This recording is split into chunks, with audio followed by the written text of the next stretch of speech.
দক্ষিণ আমেরিকায় অবস্থিত আমাজন বন পৃথিবীর সবচেয়ে বড় বনাঞ্চল। আমাজন নদী আমাজন বনের জীবনী শক্তি। মহাবন আমাজন ৯টি দেশের প্রায় ৭০ লক্ষ বর্গ কিলোমিটার এলাকা জুড়ে বিস্তৃত। আয়তনের দিক থেকে আমাজন বাংলাদেশের তুলনায় ৩৮ গুণ বড়। সমগ্র পৃথিবীতে যত রেইন ফরেস্ট আছে তার অর্ধেকই হল আমাজন। এই বনে ৪০,০০০ প্রজাতির প্রায় ৩,৯০০ কোটি বৃক্ষ রয়েছে। পৃথিবীর মোট অক্সিজেনের ২০% উৎপাদিত হয় আমাজন বনে। সে কারণে একে পৃথিবীর ফুসফুস বলা হয়। পৃথিবীর প্রাকৃতিক সপ্তাশ্চর্যের অন্যতম আমাজন বন সম্পর্কে স্টোরিজ ফিকশনের এই পর্বে বিস্তারিত জানব। আমাজন বনের সৃষ্টি হয়েছিল প্রায় ৫ কোটি বছর আগের ইওসিন যুগে। সে সময় আমাজন বেসিনে উষ্ণ ও আর্দ্র জলবায়ুর আবির্ভাবের ফলে আমাজন বনের উদয় ঘটে। অ্যামাজন জঙ্গল দক্ষিণ আমেরিকার প্রায় বেশিরভাগ অংশ জুড়ে বিস্তৃত। এ বনের মোট ৭০ লক্ষ বর্গ কিলোমিটার এলাকার মধ্যে ৫৫ লক্ষ বর্গ কিলোমিটার এলাকা আর্দ্র জলবায়ু দ্বারা প্রভাবিত। আমাজন বন এতটাই বড় যে এটি আয়তনে ভারতের ৫ গুণ এবং বাংলাদেশের ৩৮ গুণ। আমাদের সুন্দরবন যেমন ভারত ও বাংলাদেশ দুটি দেশের মধ্যে অবস্থিত, আমাজনও তেমনিভাবে ৯টি দেশের মধ্যে অবস্থিত। এই ৯টি দেশের মধ্যে আমাজন বনের ৬০% অঞ্চল শুধুমাত্র ব্রাজিলেই অবস্থিত। বাকি অংশের ১৩% পেরুতে, ১০% কলম্বিয়ায় অবস্থিত এবং অন্যান্য ১৭% বনাঞ্চল বাকি ৬টি দেশ Bolivia, Ecuador, Venezuela, Guyana, Surinam এবং ফ্রেঞ্চ গায়ানায় অবস্থিত। আকারের বিশালতার মতোই আমাজনের প্রাণী ও উদ্ভিদকুলের মাঝেও রয়েছে অবিশ্বাস্য বৈচিত্র্য। জীববৈচিত্র্যে সমৃদ্ধ আমাজন বনে আছে প্রায় ৪০,০০০ জাতের গাছ, ১,৩০০ জাতের পাখি, ২,২০০ জাতের মাছ, ৪২৭ জাতের স্তন্যপায়ী, ৩৭৮ জাতের সরীসৃপ, ২২৮ জাতের উভচর প্রাণী এবং ২৫ লক্ষ জাতের পোকামাকড়। অনিন্দ্য সৌন্দর্যের পাশাপাশি বিপজ্জনক অনেক প্রাণী আমাজন জঙ্গলে বাস করে। চিতাবাঘ, বৈদ্যুতিক ইল, মাংসখেকো পিরানহা, বিষাক্ত ডার্ট ফ্রগ সহ অসংখ্য বিষাক্ত জাতের সাপ রয়েছে আমাজন বনে। আমাজন বনের ভিতর দিয়ে প্রবাহিত নদীটিও আমাজন নদী হিসেবে পরিচিত। পেরুর আন্দিজ পর্বতের নেভাদো মিসমি নামক চূড়া হতে এ নদীর উৎপত্তি। এটি পৃথিবীর দ্বিতীয় দীর্ঘতম নদী। এই নদী বিশ্বের যে কোনো নদীর তুলনায় বেশি পরিমাণ জল ধারণ করে।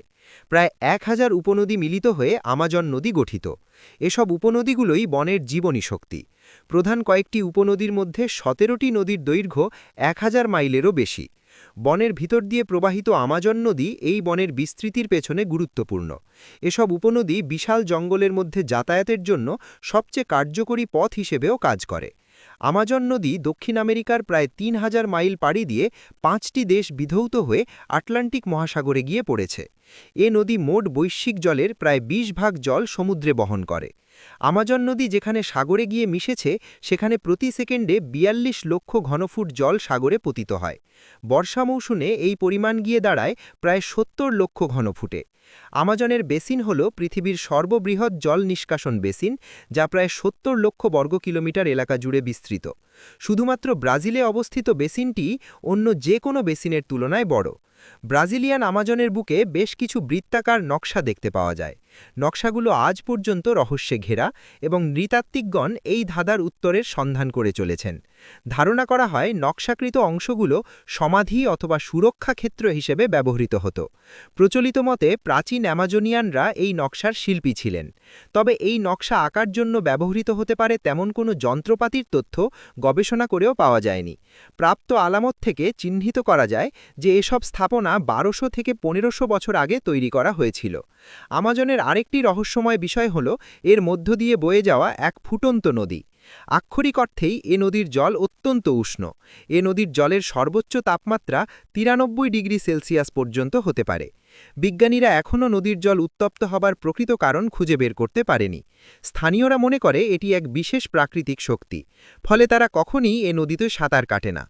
আমাজনের বিভিন্ন অতিকায় প্রজাতির উদ্ভিদের মধ্যে রয়েছে ভিক্টোরিয়া অ্যামাজোনিয়া নামের এক প্রকার জলপদ্ম।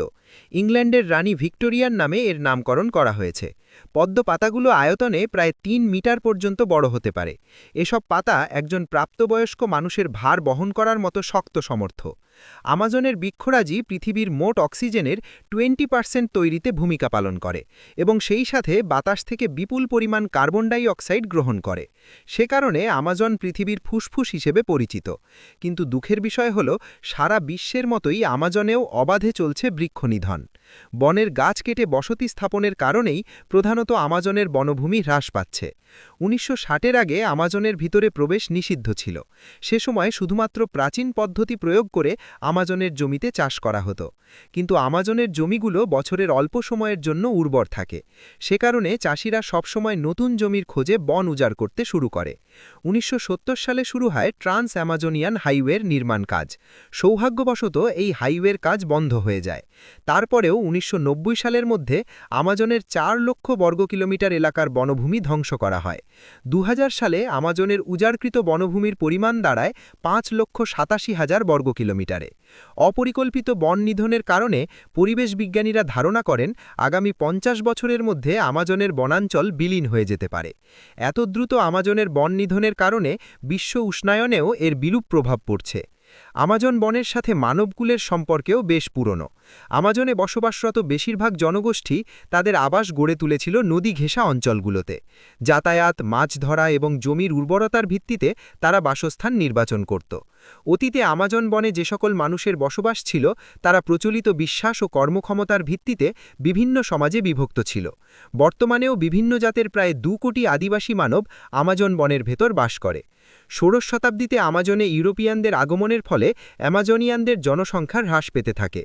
গবেষণায় দেখা যায় আমাজনের 11.8% জায়গা সেখানকার আদিবাসীরা ব্যবহার করেছে, কিন্তু তাদের দ্বারা বনের জীববৈচিত্র্যের তেমন কোনো ক্ষতি সাধন হয়নি। অথচ আমাজন অঞ্চলে ইউরোপিয়ানদের আগমনের পর থেকেই বনের জীববৈচিত্র্য ব্যাহত হতে থাকে। বর্তমানে আমাজন বনে প্রায় 400 থেকে 500টি আমেরি ইন্ডিয়ান আদিবাসী জনগোষ্ঠী বাস করে। ধারণা করা হয় এদের মধ্যে কমপক্ষে 50টি আদিবাসী গোষ্ঠীর সাথে পৃথিবীর সভ্য সমাজের কোনো সম্পর্ক নেই। আমাজন বনের এসব আদিবাসীদের মতোই আফ্রিকার জঙ্গলেও কিছু আদিবাসী আছে যারা সভ্য পৃথিবীর সাথে কোনো যোগাযোগই রাখতে চায় না। কঙ্গোর জঙ্গলে বসবাসরত এমনই এক মানব সম্প্রদায় হল পিগমি। মাত্র 4 ফুট গড় উচ্চতা এই মানবগোষ্ঠী পৃথিবীর সবচেয়ে খর্ট মানব সম্প্রদায় হিসেবেও পরিচিত। সভ্য সমাজের কাছে বনমানুষ হিসেবে পরিচিত জাঙ্গেল সন্তান এই পিগমি।